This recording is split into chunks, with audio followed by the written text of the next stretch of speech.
जगन्नाथपुरी के मंदिर के प्रसाद में दाल चावल मिलता है, वो मिट्टी की हांडी में क्यों बनता है? वो इसलिए क्योंकि मिट्टी पवित्र होती है, और मिट्टी न सिर्फ पवित्र होती है बल्कि इसमें पका हुआ खाना भी माइक्रोन्यूट्रिएंट्स से भरपूर होता है, ऐसा वैज्ञानिकों का मानना है। अब ये बात तो किसी से छुपी नहीं है कि हमारा शरीर मिट्टी से बना है। हम जब मरते हैं और शरीर को जला देते हैं तो 20 ग्राम मिट्टी में बदल जाता है पूरा शरीर। मिट्टी में कैल्शियम निकलता है, फास्फोरस निकलता है, आयरन निकलता है, जिंक निकलता है, सल्फर निकलता है और 18 माइक्रोन्यूट्रिएंट्स निकलते हैं। मरे हुए आदमी की राख में ये सब वही माइक्रोन्यूट्रिएंट्स होते हैं जो मिट्टी में पाए जाते हैं। जगन्नाथपुरी की मिट्टी पवित्र है, इसलिए हम मिट्टी के बर्तन में ही खाना पकाते हैं, वहाँ दाल पकाते हैं। भगवान को पवित्र चीज ही दी जाती है, अपवित्र चीज भगवान को नहीं चढ़ाई जा सकती।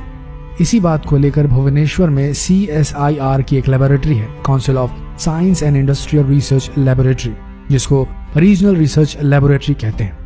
भुवनेश्वर के कुछ वैज्ञानिकों ने विश्लेषण किया कि जगन्नाथपुरी के मिट्टी के बर्तनों में बनने वाली दाल में आखिर क्या है, लेकिन वैज्ञानिक जगन्नाथपुरी की दाल का विश्लेषण करने में असमर्थ रही, जिसे मिट्टी के बर्तनों में पकाया गया था। फिर दिल्ली के कुछ वैज्ञानिकों ने उस पर काम किया, एक प्रेशर कुकर पर बनी दाल पर और दूसरा जगन्नाथपुरी की मिट्टी की हांडी में बनी दाल पर, और उनका जो रिजल्ट है वो रिसर्च रिपोर्ट में है कि जगन्नाथपुरी की मिट्टी की हांडी में बनी दाल में एक भी माइक्रोन्यूट्रिएंट पकने के दौरान कम नहीं हुआ था।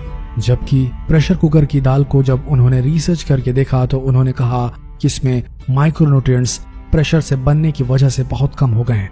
उन्होंने कहा जगन्नाथपुरी की दाल मिट्टी की हांडी में पकाई तो 100% माइक्रोन्यूट्रिएंट्स उसमें बचे हुए हैं, और जैसे ही प्रेशर कुकर में पकाई गई तो इसे माइक्रोन्यूट्रिएंट्स मात्र 13% ही बचे, 87% नष्ट हो गए। प्रेशर कुकर में दाल को जब पकाया जाता है तो उसके मॉलिक्यूल्स टूट जाते हैं। लोगों को ऐसा लगता है कि दाल तो पक चुकी है, लेकिन वास्तव में ऐसा नहीं होता। पके हुए का मतलब होता है कि जो माइक्रोन्यूट्रिएंट्स आपको कच्चे रूप में शरीर उपयोग नहीं कर सकता, उन्हें उपयोगी बनाने के लिए उसे पकाया जाए। मिट्टी की हांडी की दाल बहुत बेहतरीन क्वालिटी में होती है क्योंकि उसमें प्रेशर से उसके माइक्रोन्यूट्रिएंट्स को क्षति नहीं पहुंचती है। मिट्टी की हांडी की बनाई हुई दाल को खा लीजिए तो उसका स्वाद भी जिंदगी भर नहीं भूलेंगे। इसका मतलब क्या है? भारत में चिकित्सा और आयुर्वेद शास्त्र की पाठ करने से ऐसे विज्ञान का विकास हुआ जहां क्वालिटी मेंटेन रहती है और स्वाद भी साथ में मेंटेन रहता है। शायद इसीलिए जगन्नाथपुरी में मिट्टी के बर्तनों में खाना पकाया जाता है। माइक्रोन्यूट्रिएंट्स की पूर्ति अगर नियमित रूप से होती रहे तो आपका शरीर ज्यादा दिनों तक बिना किसी दूसरे की मदद से काम करता रहता है। हजारों सालों से मिट्टी के बर्तनों में इस देश में खाना बनाया जा रहा है। पहले हम एल्यूमिनियम के बर्तनों में खाना नहीं पकाया करते थे। हिंदुस्तान में बक्साइट के खजाने भरे हुए हैं। कर्नाटका में बहुत बड़ा भंडार है, तमिलनाडु में, आंध्र प्रदेश में बक्साइट के बड़े भंडार हैं।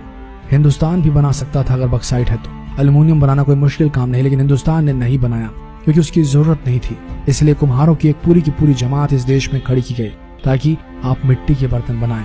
कुम्हारों से बड़ा वैज्ञानिक कौन है? अब ये कुम्हार हैं जो इतने बड़े वैज्ञानिक हैं इस देश के, जो मिट्टी के बर्तन बनाकर हजारों सालों से हमें दे रहे हैं हमारे स्वास्थ्य की रक्षा करने के लिए। हमने उनको नीची जाति बना दिया है, लेकिन कुम्हार नीचे कैसे हो गया जो सबसे बड़ा वैज्ञानिक का काम करता है? मिट्टी के बर्तन बनाकर आपके माइक्रोन्यूट्रिएंट्स को, आपके सूक्ष्म पोषक तत्वों को कम नहीं होने देने के लिए मिट्टी का सिलेक्शन करता है वो, ताकि आप उसमें खाना बना सके। मिट्टी के बर्तन जिसमें कुल्हड़ बनता है, अलग अलग मिट्टियों से अलग अलग बर्तन बनाए जाते हैं। जो हांडी होती है उसे खास तरह की मिट्टी से बनाए जाते हैं। कुल्हड़ जो होता है उसे खास तरह की मिट्टी से बनाया जाता है। जो हांडी होती है उसे ऐसी मिट्टी से बनाया जाता है जिसमें कैल्शियम और मैग्नीशियम अधिक हो, इसीलिए जो भी पोषक तत्व रहते हैं वो बहुत बेहतरीन तरीके से बने रहते हैं। ये सब कुम्हार का काम है और कुम्हार हजारों साल से थैंकलेसली ये जॉब करते आ रहे हैं। इन्हें कोई यूनिवर्सिटी पढ़ाने नहीं आती, इन्होंने अपने पुरखों से सीखा है जो सीखा है।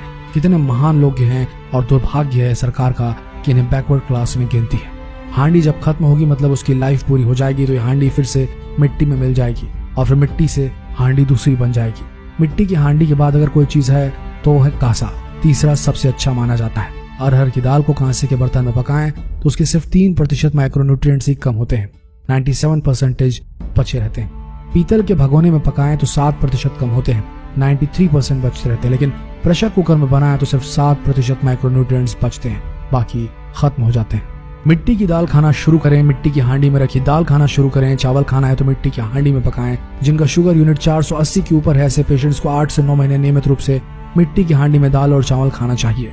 हांडी की खिचड़ी नियमित रूप से खाइए और मिट्टी का तवा भी लेकर घर में रोटी बनाने के लिए बाजरे की रोटी बनाइए, इससे आपका स्वास्थ्य सही रहेगा।